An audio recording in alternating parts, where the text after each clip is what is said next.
episode of the Envisiontech podcast. I'm your host, Paul Gagan, and this week we're going to be talking about becoming an entrepreneur. This episode will actually be the conclusion of our three-part series about working for yourself versus working for a company. This episode, as I kind of mentioned in the intro, and as I mentioned in previous episodes, is going to focus more so on working for yourself. So today is going to be about the benefits, the disadvantages, what you need to think about, etc. in order to become an entrepreneur if you want to. So to kind of start things off here, we're going to talk about the allure of entrepreneurship. So basically, what it is that might make you want to become an entrepreneur or self-employed in some kind of way. Well, I mean, honestly, one of the biggest things for me and for a lot of people is creative freedom, right? You can do just about whatever you want. And if you want to make something totally new, you are free to do so. But obviously, if you work for a company, they might not want you spending your time on something that they're not sure whether or not it's going to work. Entrepreneurs are actually 57% more likely to promote high job satisfaction because of this exact reason, because they get creative control over what they do. Speaking of innovation, startups are one of the ways that technology kind of progresses. Definitely one of the major ways. You'll see companies like Google and Microsoft buying smaller companies all the time because they've come up with something new or a new way of doing something. And these other really big companies are interested in those new ways. And a lot of the time they can't develop them themselves. Sometimes just because they're too big and they can't make the changes required sometimes to kind of innovate in that way. They also contribute a lot to economic growth. There are a lot of very big startups. I mean, a lot of the big companies that you know were started by a few people by themselves, just like Microsoft, or Apple. Started by just a few people at the very start, and now they employ tens of thousands of people. So obviously that's going to contribute hugely to the economic growth of where that company is or where that company was. It also allows you to pursue passion projects. I know for me, I've gotten to work on a lot of things, and I am planning to work on a lot of things that I probably never would have gotten to do previously, which, is absolutely fantastic, especially if you can make money while doing that. Honestly, there isn't really anything better, because then it doesn't even feel like work a lot of the time. It just feels like you're doing something that you like doing. Obviously, startups can disrupt industries, and we see this pretty often too, where a new company will come out with a new product and it will kind of change what we think of a product category. It's kind of like when the iPhone was first released. It kind of changed what people thought a phone was, for example. And there are plenty of other examples of that. And again, Apple, obviously not then, but had started off as a very small company, So there's a lot of room for disrupting current industries or even creating your own as well. Obviously that means there's a lot more room for experimentation, again, which bigger companies often either don't want to take the risk or they can't. But if you're a startup and you have, 1 to however many people working for you, probably not too many, you have a lot more of an opportunity to try new things or to, come up with new things and see if they work or not. And again, a lot of the time, that's how we come up with new ideas. This also leads to the development of a lot of groundbreaking products or services.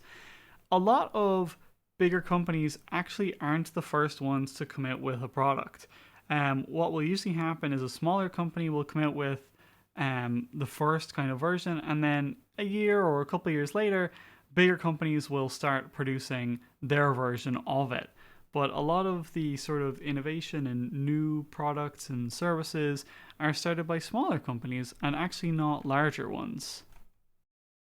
There's also a financial aspect to working for yourself and becoming an entrepreneur. The median income of entrepreneurs is actually significantly higher than traditional employees.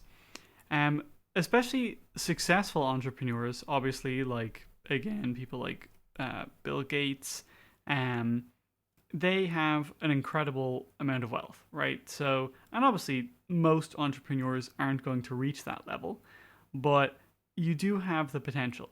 Whereas if you are a regular employee, you do have the potential to maybe move up in the ladder of whatever job you're in, but you don't have the same earning potential. Owning a business also provides opportunities for different kind of tax advantages, and you can actually end up saving money, whether it be for retirement or on certain things if you do own a business. Obviously, if you have a successful business, you have financial security, and this does vary, but you're probably not going to lose your job. They're not going to come and say, hey, by the way, we're going to take away your company and you're going to make no more money. Obviously, look, there's always exceptions. But in general, if you have a successful company, it's probably not just going to disappear. And if it does, in general, it's at least partially because of the entrepreneur. Whether it be they weren't keeping up to date with things, or they, maybe weren't handling their customer base properly, or whatever it was. Obviously, you have the potential to build some more long-term assets, whether it be more investment opportunities. Obviously, if you own part of the company and the company's value grows, well, then that essentially contributes to your wealth. So even just the company growing by itself, whether you're paying yourself or not, will increase your sort of wealth and possible earnings. You also have the potential for your work-life harmony to be a lot better.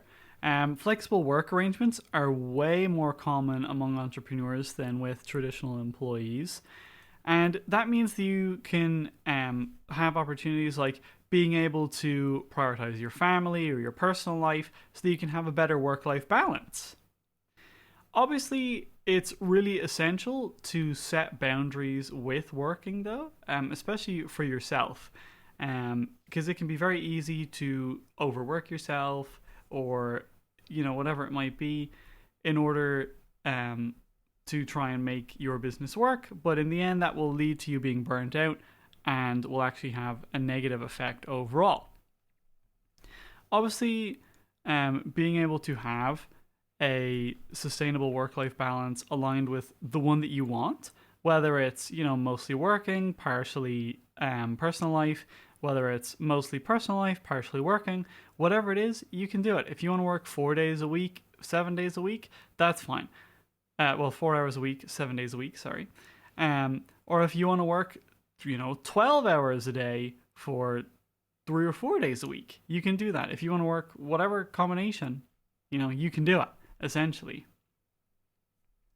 Obviously, there is the advantage of kind of getting your own personal brand, as strange as that may sound. Obviously, your company has its own brand, but so do you. You're the face of the company a lot of the time. Strong personal brands will also increase visibility and can lead to more opportunities, which is really helpful, whether it's for you or your company. A lot of the time, you can end up with a good platform to influence your industry or society itself, depending on what you're kind of doing,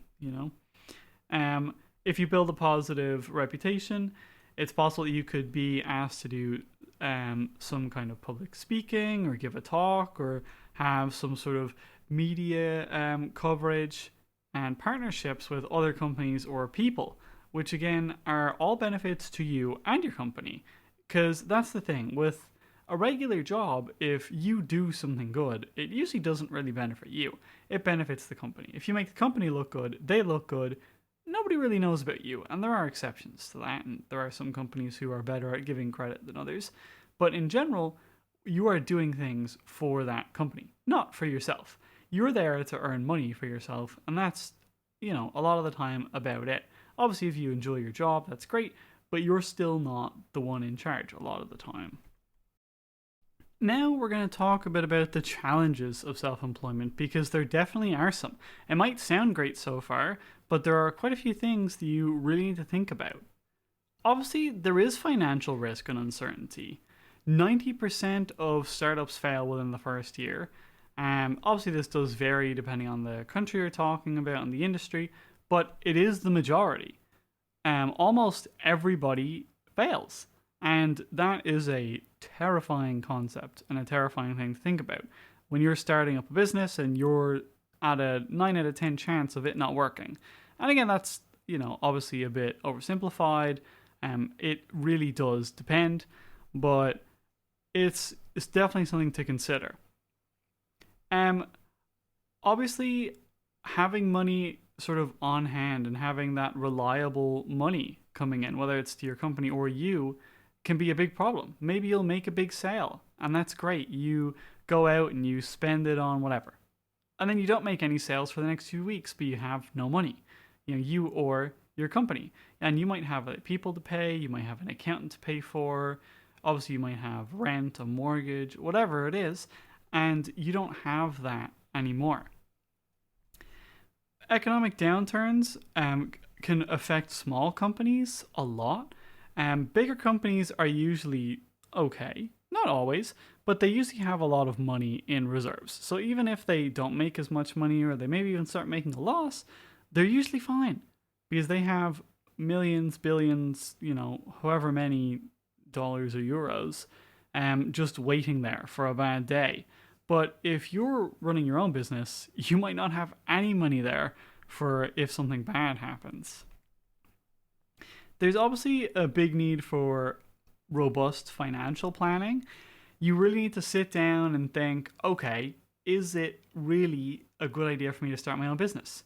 What happens if I don't make any money for the next year, or 2 years, whatever? What happens if I do make money? What are we going to do with that? Are we just going to spend it all immediately, or are we going to try and kind of be reasonable and just see how things go? Because that's the thing, it can be very uncertain, especially at the start. Obviously, there can be a lot of startup costs. This, again, does vary dramatically. This can be essentially zero, or it can be tens or hundreds of thousands of euros, or millions sometimes, depending on the company. So it's really important to think about that. If you don't have that money, how are you going to get it? Are you going to get a loan? Are you going to get a business loan? How are you going to pay that back? And if you don't pay that back, what's going to happen? Those are all very important things to consider. So obviously there can be a lot of isolation and overwhelm. You can feel overwhelmed a lot. Entrepreneurs often experience high levels of stress and loneliness, which makes a lot of sense. You are going to be doing multiple jobs possibly, especially if it's just you. You have to do everything. You have to essentially be multiple people. You have to be the company director. You have to be the company accountant, possibly the company salesperson, the company whatever. In my case, I'm the company software engineer. I'm, kind of in charge of the social media. I do this podcast. I have to talk to clients. I have to, reply to emails all day. I have to kind of keep up to date with what's going on, whether it be, with the business side of things or with the technology side of things. There's a lot to keep track of, and that can be very overwhelming and stressful when you're trying to do multiple people's jobs. And this does depend. Some people obviously don't just start up by themselves. They have a team, maybe another person, or maybe they have quite a few people, depending. And obviously as your business grows, you do have the opportunity to work with more people. Obviously, having things like a strong support network can really help with that, because your mental health can be really impacted by these sorts of things. Especially, you're probably not going to be good at all of them, especially at the start. I remember when I was founding my business, I had no idea what I was doing. I didn't even know what the CRO was. And if you don't know what that is, it's essentially where you have to go here in Ireland to register your business. And I had never even heard of it. I had no idea. They were telling me that I had to do a financial return within 6 months, and then I have to do a tax return, and I didn't know how to do any of those things, so it can be a big deal and very overwhelming. So having people there to support you is really, really important. A little bit contrary to what I said earlier is there can be a difficult in maintaining a good work-life balance. You do have the opportunity to do it, but it can be difficult, especially like I said when you're doing multiple people's jobs. If you aren't wisely spending your time, or if you have too many things to do, it can be very easy to spend all day working. Or if you're not feeling motivated, you can just say, I'm not working today. And that is good to an extent, but that can happen too often as well. So it can be very hard to kind of achieve that balance. Something that's really important is managing your time. And that might seem obvious, but seriously, if you don't make use of all the time that you have, you're probably not going to get everything done that you need. And if you fall behind, it can be quite hard to catch back up, especially if you are working by yourself. Setting clear boundaries between work and personal life is really important as well.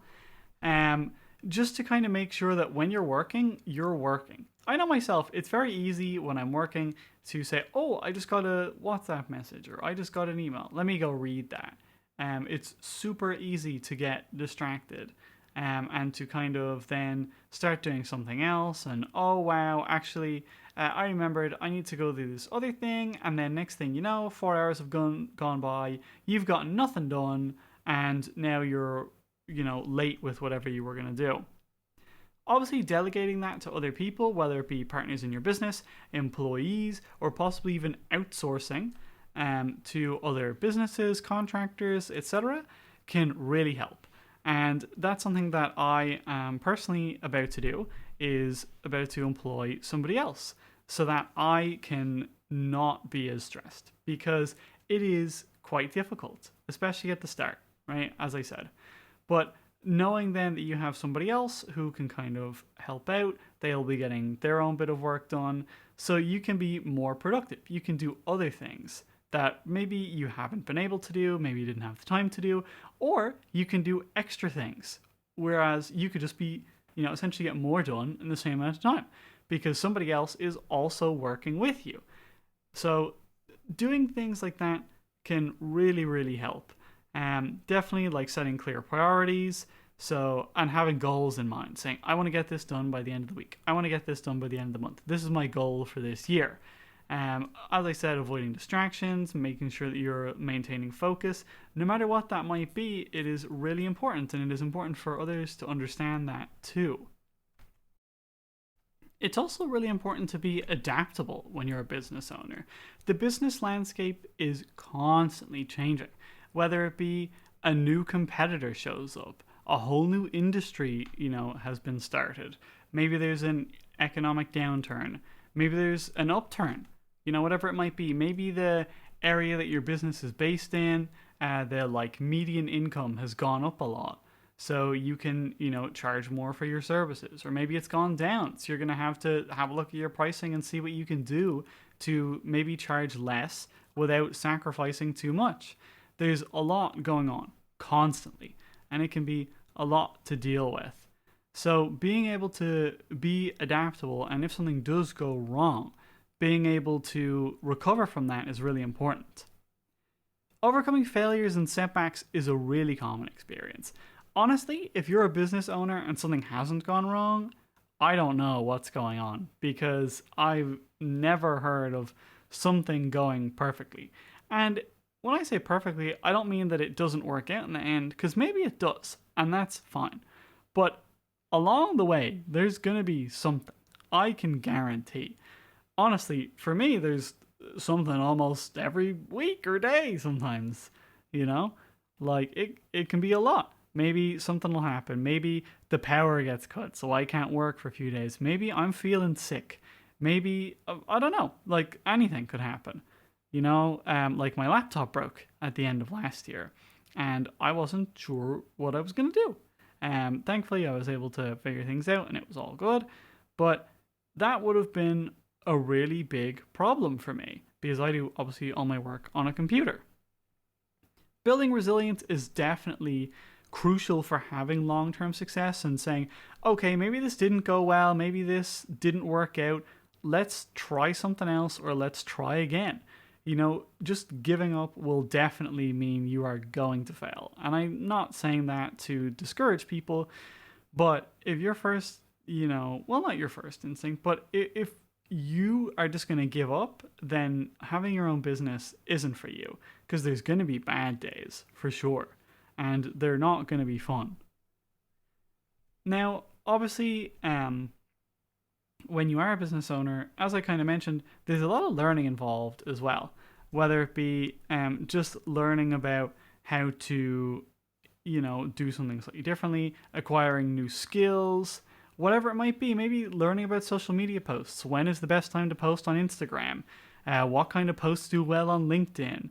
How do I file my tax returns? Whatever it might be. These are things that you're constantly going to be learning.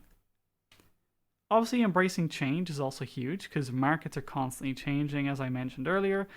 Maybe, whatever color you were selling your product in is no longer trendy. And yeah, you like how it looks, but your sales are starting to go down, so you have to make a decision. Do you want to be stubborn and stick with what you like, or do you want to follow the market and perhaps make more money? So, is entrepreneurship right for you? I feel like the answer for a lot of people is probably. And even for the people that it isn't, well, it probably will be at some point, or at least it could be. So I suppose if you're thinking about it at the minute, there's a couple things for you to consider given your current point in life. So think about your personality traits. Do you have good self-motivation? Are you good at solving problems? What's your risk tolerance? Are you really afraid of big risks? Because if so, then maybe it's not for you. If you aren't very good at solving problems or if you aren't very self-motivated, maybe right now is not the time. Now, that doesn't mean that it can't be, but it means that if you make the decision to start your own business, then you have to focus on improving those things. If you're not good at motivating yourself, but you want to start your business, you have to get good at motivating yourself. And that's not an option. That's something that is required. You need to be able to motivate yourself because you're not going to get any motivation. I don't want to say you're not going to get any motivation from anybody else, but you kind of don't. It's not like when you have a job and your motivation is, I'm going to get money at the end of the week or every month or whatever. You might not get that. And if you don't, you need to still be motivated and keep going. Obviously, what are your personal motivations right now in your career goals? Maybe you just bought a new house, and you really need that income because you need to pay for your mortgage. You literally just spend all of your money. You're going to need to invest maybe more money into the house. Maybe you have more fees to pay, whatever it is. Maybe hold off on starting a business for a couple of months or, even a year or however long. But also be wary of doing that too often because it's very easy to say, oh, now's not the right time. Now's not the right time. Oh, I have this to pay for. I have that to pay for. Because at a certain point, it's you making excuses as opposed to you being realistic.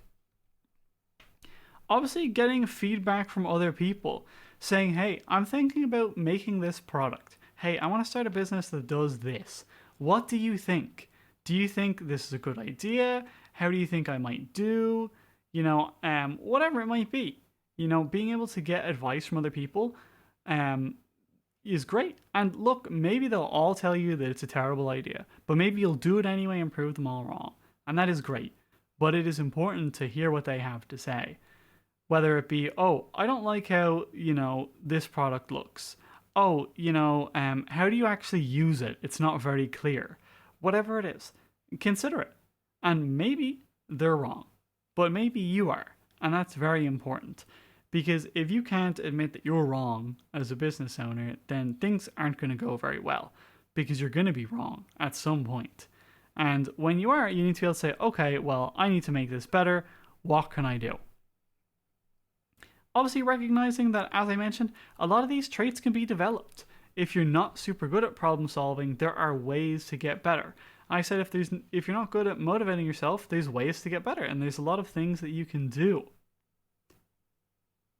Another really important thing is to evaluate the market currently. So, this is just going to be a hypothetical, right? Let's say you're thinking of setting up like a cafe, right? And cafes were really in 10 years ago. But since then, every cafe in the area has closed because they had no customers. You might think, oh wow, there's no cafes in this area. I'm going to open one. They clearly need one. But you need to think about why. You need to think about why is there no cafes in this area? Was there any? What happened? Were they just bad cafes? Was there like economic trouble at the time? Are things better now? Would people actually like to have a cafe in the area? These are all really important things to consider. Obviously, I said kind of assessing the market for demand, whether it be for, I said, a product, a service, or whatever it might be. Maybe now isn't the time to launch your product. Maybe it's in 6 months. Maybe it's in a year. Maybe, you want to wait a little bit to open your cafe, or you want to open it in a different place. These are all really important things to consider. You can do a lot of market research on these sorts of things, like looking at the area that you're thinking of basing yourself in, or the target audience for your product, maybe what their income generally is, what kind of things they generally like, even where they're from. What language do they predominantly speak? If you're, advertising to, for example, let's just say that a town, right? And in this town, there's a lot of Spanish speakers. Well, yeah, having your advertisements in English might be fine, right? And a lot of those people might speak English too. But it would be important to consider maybe doing some of your advertisements in Spanish in order to capture the rest of that market, as opposed to losing out on it. I mean, obviously, looking at the competitors, let's say you are thinking of opening a cafe. Okay, well, there's, 10 other cafes in the area. So does the area really need a cafe? If I open a cafe, am I going to make any money? Am I going to be able to be competitive? Go into those cafes, see what they're like, buy, a coffee, taste it, see what it's like. What brand do they use? Can you tell? Is it nice? What's the atmosphere like? What kind of other things do they sell? Do all the cafes in the area sell the same thing? Is that because, they're all very similar cafes, or because that's what works in the area? Is there anything that you could do differently that might attract people to your business?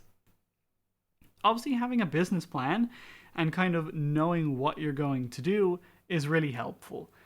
Whether it be, knowing how you're going to make money, knowing what kind of steps you need to take to be successful, whatever it might be, just to kind of put down in paper exactly what you're going to do, how you're going to do it, and the reasoning behind that as well. Obviously, your support network is really important here. Do you have anybody that you can build a relationship with? Whether it be, some kind of mentor who who's maybe already started their own business or who is in a similar industry. Maybe there's another entrepreneur in your area that maybe talking to them about their company and how that's gone, or whatever it might be.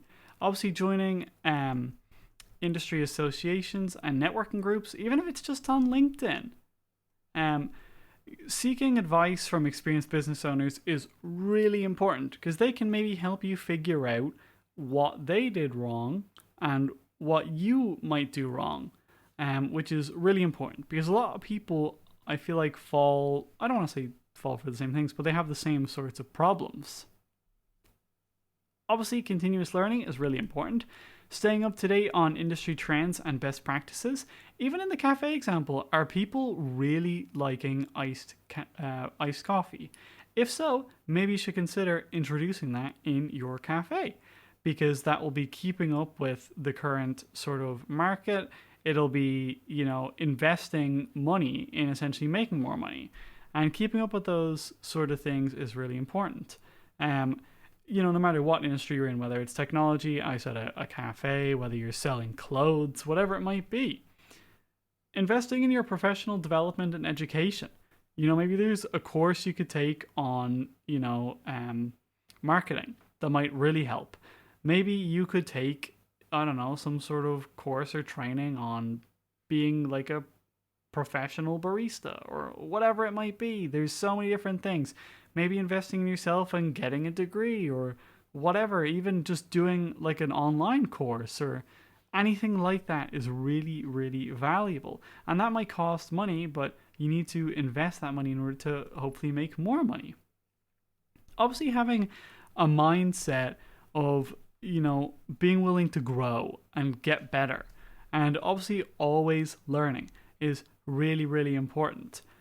Because you need to acquire new skills and a lot of knowledge in order to be able to run a business effectively. That's essentially everything. I feel like we did a good job of covering a lot of the sort of benefits, disadvantages, things to consider. So hopefully this has helped you understand better what kind of running your own business is like. And I would have liked to maybe give a bit of an overview as to what it's like to own your own business or talk about what that might look like. But honestly, it's impossible. It's a bit easier to do that with a traditional job. You might not obviously be doing the same things, but generally, some things are pretty consistent, the work hours, the breaks, etc. But with owning your own business, it just isn't really possible. But hopefully this at least gave you an overview of some of the problems that might arise, some of the benefits that there are, and as I said, how you can tell whether or not it's right for you. So that is going to be it for this episode. As always, this has been the Envisiontech podcast. Thank you for listening to our 3-part series, and I've been your host, Paul Gagan. See you all next week.